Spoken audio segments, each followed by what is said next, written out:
Republik. Kata ini kayaknya udah nggak asing lagi ya di telinga kita. Malah negara kita sendiri bentuknya republik. Tapi, pernah nggak sih kita berhenti sejenak dan mikir, apa sih sebetulnya arti republik itu? Yuk kita bedah bareng-bareng ciri-ciri utamanya. Oke, kita mulai dari pertanyaan yang paling dasar dulu nih. Coba deh bayangin, di tengah semua keramaian politik, sebenarnya siapa sih yang megang kendali paling tinggi di sebuah negara? Apa itu raja, presiden, atau mungkin parlemen? Jawabannya mungkin bakal bikin kaget, karena pada prinsipnya jawabannya itu simple banget. Anda. Yap, benar banget. Di sistem republik yang punya kuasa tertinggi itu ya Anda, saya, kita semua warga negara. Jadi kalau kita ngomongin definisinya, republik itu adalah bentuk pemerintahan di mana rakyat jadi sumber utama legitimasi. Maksudnya gimana? Gini, kekuasaan itu nggak diwariskan turun-temurun kayak mahkota raja, tapi kekuasaan itu dipinjemkan. Siapa yang minjemin? Ya kita, rakyat, kepada orang-orang yang kita pilih untuk memerintah. Nah, ini nih poin kuncinya. Terus gimana caranya ide keren ini diterapin di dunia nyata? Nah, bayangin aja, republik itu kayak sebuah bangunan yang kuat.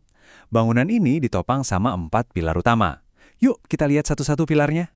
Pilar yang pertama, dan ini yang paling dasar, nggak ada lagi tuh yang namanya mahkota diwariskan. Di negara republik, pemimpin itu harus dipilih. Jadi, jabatan mereka itu bukan hak dari lahir, tapi sebuah amanah, sebuah mandat yang dikasih oleh rakyat. Dan mandat ini juga bisa loh dicabut lagi sama rakyat lewat pemilu.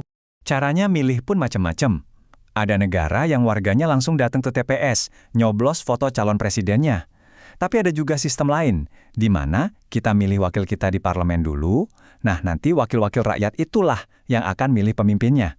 Caranya boleh beda, tapi intinya tetap sama, memastikan pemimpin itu bertanggung jawabnya ke siapa? Ke rakyat. Oke, pilar kedua. Nah, ini bisa dibilang jantungnya republik. Kedaulatan ada di tanah rakyat. Kedengarannya keren ya, tapi apa artinya? Kedaulatan rakyat ini kelihatan banget loh di kehidupan kita sehari-hari. Contohnya, waktu kita ikutan pemilu, waktu kita bisa bebas ngasih kritik ke pemerintah tanpa rasa takut, atau pas kita bisa kumpul bareng buat nyuarain pendapat. Nah, itulah wujud nyatanya. Kalau nggak ada itu semua, kedaulatan rakyat ya cuma jadi tulisan indah di atas kertas aja. Lanjut ke pilar ketiga, ini penting banget. Di negara republik, pemerintah itu nggak bisa berkuasa seenaknya. Kenapa? Karena ada semacam buku aturan main yang mengikat semua orang, termasuk para penguasa. Dan buku aturan itu namanya konstitusi. Anggap aja konstitusi itu wasit dalam pertandingan. Tugasnya yaitu memastikan pemerintah nggak main curang, ngejaga hak-hak kita sebagai warga negara, dan yang paling penting, mastiin nggak ada satu orang pun yang kebal hukum. Inilah yang kita kenal dengan istilah supremasi hukum. Dan pilar terakhir, biar kekuasaan itu nggak numpuk di satu tangan aja, yang bisa bahaya banget, kekuasaan itu harus dipecah-pecah. Ini semacam mekanisme pengaman yang jenius banget buat ngejaga kebebasan kita. Konsepnya mungkin udah sering kita dengar, trias politika.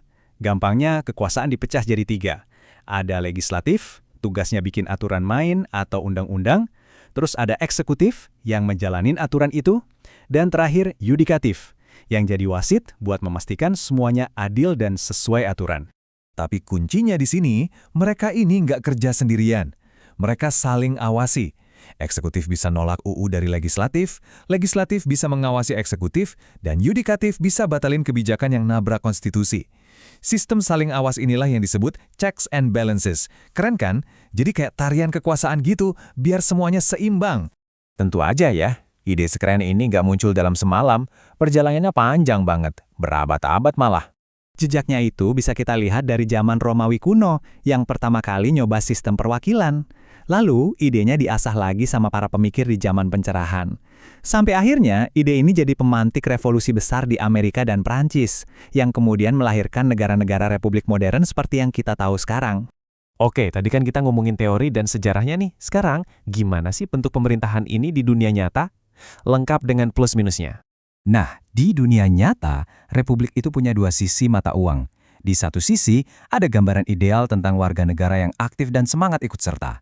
Tapi di sisi lain, ada juga realita yang kadang pahit, di mana perdebatan politik bisa jadi alot banget sampai macet, bikin pengambilan keputusan jadi super lambat.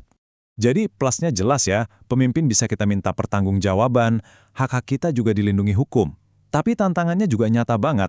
Misalnya masyarakat bisa terbelah jadi kubu-kubu yang saling serang, birokrasi yang berbelit-belit, dan tentu saja ancaman korupsi yang selalu ada. Nah, ini bagian yang menarik. Ternyata nggak ada satu cetakan republik yang sama persis di seluruh dunia. Coba lihat deh, Indonesia dan Amerika sama-sama republik presidensial, tapi Amerika itu federal. Terus ada Prancis yang sistemnya semi-presidensial, gabungan keduanya. Beda lagi sama Jerman yang parlementer. Ini bukti kalau ide dasar republik itu fleksibel banget, bisa disesuaikan sama budaya dan sejarah masing-masing negara. Oke, setelah kita bahas panjang lebar, mungkin ada yang nanya, jadi kenapa ini semua penting buat kita? Gini, intinya ada beberapa poin kunci. Pertama, di republik, kekuasaan itu ada di tangan kita, rakyat. Kedua, kekuasaan itu dibatasi oleh hukum, nggak bisa sembarangan. Ketiga, kekuasaannya dibagi-bagi biar nggak ada yang terlalu dominan. Tapi poin yang paling penting adalah, semua itu nggak bakal jalan kalau kita cuma diam. Keberhasilan sebuah republik itu total bergantung sama kita, warganya. Jadi ini bukan sekedar teori di buku pelajaran. Republik itu bukan mesin yang jalan sendiri. Anggap aja ini organisme hidup yang butuh kita semua buat ikut merawatnya, biar tetap sehat dan berfungsi. Ini semua demi menjaga kedaulatan yang kita punya bareng-bareng. So, saya mau tutup pembahasan kali ini dengan balik nanya ke Anda.